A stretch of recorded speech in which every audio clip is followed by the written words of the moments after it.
Hi guys, welcome back to my channel. This is Sally so in tutorials. In today's video, we'll be making this beautiful flare gown with a smoky sleeve. So this is the fabric that I'll be using. I'll go straight into the cutting. If you are my first time viewer and you're seeing my video for the first time, do it to subscribe and turn on your video, your post notifications for more interesting sewing tutorials. So let's dive straight into this cutting. So guys, this is my fabric. It's much. I decided to do this on the floor, so I'm going to fold this. If I'm doing a full flare, I'm going to fold it this way from one end to the other, but I don't want it so full, so I'm just going to fold it a bit. So this is all I wanted.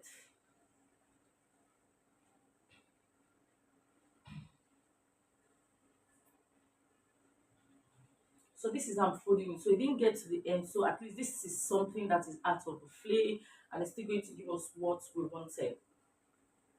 So after doing this, right, I'm going to pin this down, then I'll start imputing my measurements. I'm cutting the down part first before I'll cut the upper parts.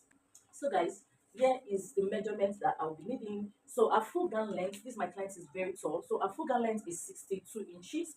So and our half length is 18 inches. So I'm going to subtract the 18 inches from the 62 inches. We'll be left with 40.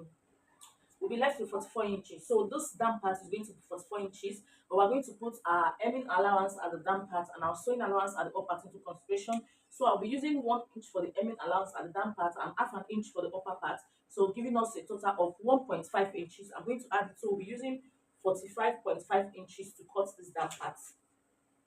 So what I'm going to do, our waist measurement is 43.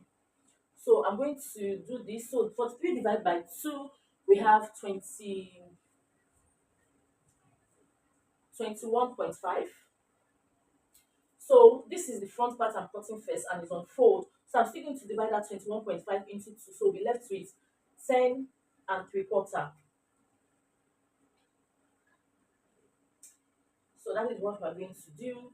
Then I'm going to place my tape this way and I'll come down by 15.5 inches to see how it's going to go. Then I'll go through all the way down 15.5 inches.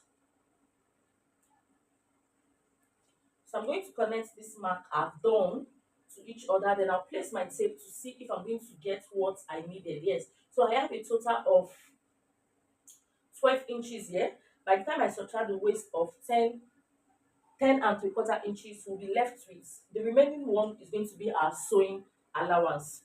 So from this part where I have the chalk, I'm going to place my chalk here and take a measurement of 45 inches. 45.5 inches. So this is 45.5 inches. So I'm going to join a bit at the down part. So I'll take the 45.5 inches all through. So this is what I have for the front. So I'm going to add a bit of fabric at this part to complete it. So I'm going to use this front to cut the back. But the difference between the back and the front is that the back is going to have a zipper allowance. So I'll cut it now. So guys, I'm done cutting the front and the back. So this is the back and this is the zipper allowance. I left 1 1/4 inch. For me, I'm going to proceed to cutting the upper part of this dress.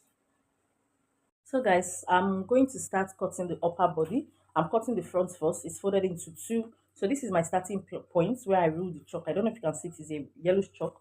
So our half length is 18 inches. I'm going to add 1 inch for sewing allowance. That is joining the down parts, this part to the down parts that we've cut already. Then the shoulder joining. So half inch each, giving us a total of 1 inch. So I'm going to add it. So we have 19 inches here. So this is my line for my 19 inches over here. So I'm going to start with the measurement. Our shoulder is 17 inches. So I'm going to start imputing all our body measurements now. So starting from the shoulder, 17 inches divided by 2, we have 8.5 inch. So I'm going to place it this way. Then for the armhole depth, I'm going to come down by 9 points. I'm going to come down by 10 inches because it's for an elderly person. I don't want the armpit to be too tight. Then for the shoulder slope, I'm going to come down by 1 inches. So the 8.5 inches I marked at the upper part, which is the shoulder, I'm going to put it here and connect it together. So I'm going to come back and put 8.5 inches over here. Then I'm going to connect this line to this one. So guys, after connecting it together, I don't know if you can see my chalk very well. So this is the line. So I'm going to move ahead and start putting in the round circumference. Our bust is 45. 45 divided by 4. Remember, we are cutting the front part into two. That means the bust divided by 2. After dividing by 2, which is one half of the front, then we folded it again. So we're dividing by 4. So 45 divided by 4, we have a total of 11 inches and quarter. By the time you multiply 11 inches and quarter, 11 inch point 25 into 4 is going to give us 45. So for the waist, we have 43 inches. So that is going to be 10 inch and 3 quarter, which is 10.75 inches. So I'm going to put my 10.75 inches here. So this dress had a normal dart, not a princess cut. So I'm going to add that into consideration. I'm using 1 inch for my dart. Then I'm going to add 1.25 inch for sewing allowance. So a total of 2 inch point 25. So over to the bust line. Since the dart is not going to get here, I'm just going to add 1.25 inches. So I'm going to connect this line to this one.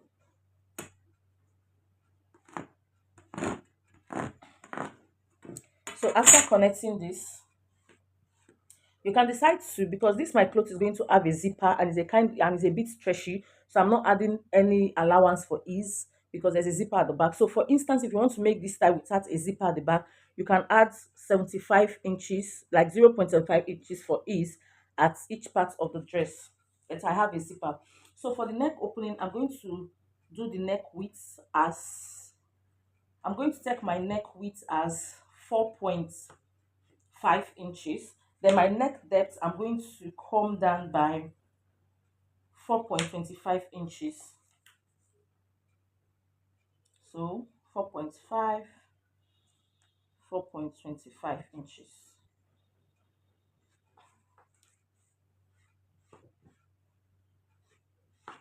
So after doing this, I'm going to draw a curve to form the neckline. So this is what I have. So next, I'm going to take the measurement of what is left between the parts where I came down by my shoulder. So I have 9 inches left. Divide by 2, I have 4.5 inches. So I'm going to mark it. Then from that part, I'm going to come down by 0.5 inch. Then I'll draw a curve. If you have an armhole curve at this point, this is where you need it. But I'm using my free hand. So I will also connect this to this. So I'm going to cut this out and I'll use this to cut the back. So before I cut the back, I'm going to work on the back on this front. So from this 4.5 inches I have, this is for the back armhole. So I'm just going to curve it from the original line we have to meet with this. Then for the neck depth for the back, I'm just going to come down by 2 inches. Then I'm going to draw a curve again by this. So after I finish cutting the back with this, then I'm going to trim that off so we can have our balanced front. So guys, before I trimmed off the shoulder slope, for my shoulder slope, I had to take the standard measurement of her neck width as 3 inches. Then I connected the 1 inch I came down for shoulder slope to this 3 inches. Hence, you are seeing it this way. So I'll cut it out now.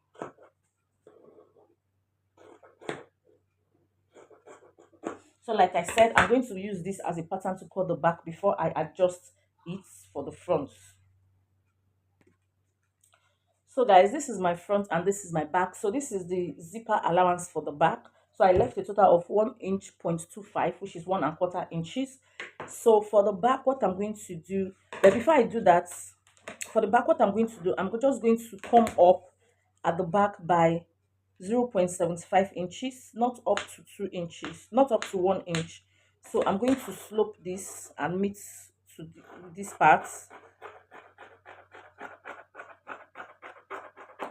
The reason why I'm doing this is for our zip to balance whenever we fix it. It's not going to budge.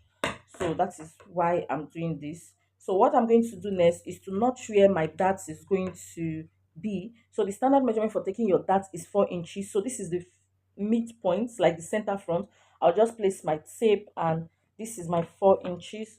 So I'm just going to notch here. By this, I will know that, okay, this is the 4 inch. So I've notched it.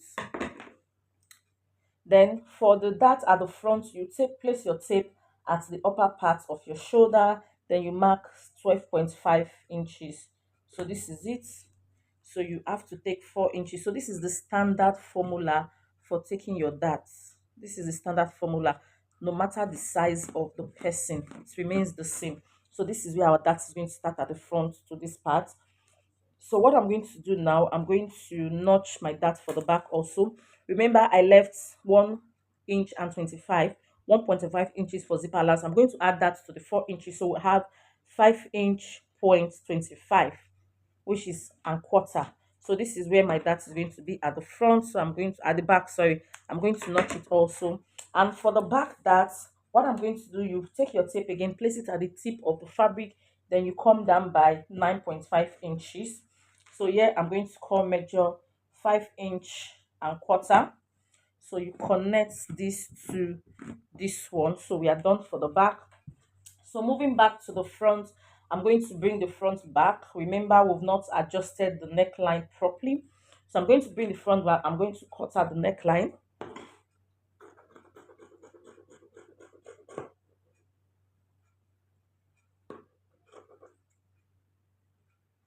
for the front and also the armhole curve. I'm going to do that. So the reason why we are coming in by 0.5 inches at the armhole for the front is to avoid bulginess at those parts when the client wears it. So this is my front is ready, my back is ready. Next, I'm going to go ahead and cut facing for the front and the back because I'm not putting lining on those clothes. So guys, this is the facing for the front, while this is the facing for the back. So I'm going to go to the sewing machine and I'm going to close the dart and turn the facing with the clothes and do the same for the down part and attach it to it. We're going to come and we're going to cut the sleeve. So guys, I'm done with the gown. So this is the gown. I've gone ahead to join all the necessary parts that needed to be joined, and I also hem the down part. So this is how it looks. So next, what I'm going to do, I also went ahead to iron an interface because so that when I'm fixing the zip, it's going to be straight, it's not going to be budgy or like a zigzag. So that was why I ironed this, so for it to give it a little bit of firmness. Then I went ahead to measure the round armhole and I have 11 inches here. So I'm going to set this aside. So after doing that, I went ahead to cut the sleeve. So this is the first part of the sleeve. I had to do it excess in order to have a bit of pleating at the top side. That is how the design is. Then I have a total of So I have a total of 12 inches here. So I'll be needing 11 inches for it. Then the remaining 1 inch is for sewing allowance. So I still went ahead for the down part of the sleeve that has a smoking. I also took the measurement from this end to this end as 12 inches because I'll be attaching it like this. I'll be attaching it like this. So I took the measurement. Then for the down part, uh ham our hand measurement is 10 inches divided by 2. We have 5 inches, which is this. So I did it times 2 because it's going to have a smoke so that it's not going to be very tight on her. So I have 10 inches here, which is now 20. So the remaining one is for my sewing allowance. So what I'm going to do, I'm going to take my ruler and my tape and I'm going to measure the distance between one smoking thread to the other. So I want to use 0.75 inch for it, which is 3/4. So I'm going to rule it until I get to the down part. But before I do that, what I'm going to do first, I'm going to hem this down part with quarter of an inch. So what I'm going to do, I'm going to fold this quarter and refold it again before I'll start sewing the smoking thread on it. So I'll go to the sewing machine and I'll work on this and I'll come show you the outcome. So guys, I'm done with the sleeve. So this is the smoking that I did 3/4 of an inch, which is 0.75 inch, the distance. So this is the sleeve. So I forgot to tell you guys, the actual sleeve length of my client is 25 inches, but I had to make the total sleeve length to be 30 inches because The idea is that when she wears it, she's supposed to pull this up a bit for this to fall on it. So I did it 30 inches, put in an extra 5 inch, including the emin allowance, joining allowance at this side, and the joining allowance to the main dress. So we'll see what is left. So by the time I finish joining and everything, we have a total of 26 inches left. You see, because of the smoking, it has dragged 4 inches inside. So this is perfect. At least we arrived at 1 inch longer than the main actual measure. So please always put enough allowance, because just take for instance, I took the exact 25 inches of this client, so the left with 21, which is shorter than our sleeve. So guys, I'm going to go now and fix this sleeve to the dress itself. Now put it on the mannequin for you to see how it looks. This is the final look of the gown. You can see the way it is. I had to pin this, drag the smoking sleeve up inside a bit and pinned it so that you can see the falling gathered effect. So at the sleeve parts, look at it. So when the person wears it, when the right shoulder wears it, it's going to go up. So guys, that is all for this tutorial today. I'll see you all in my next sewing video. Bye.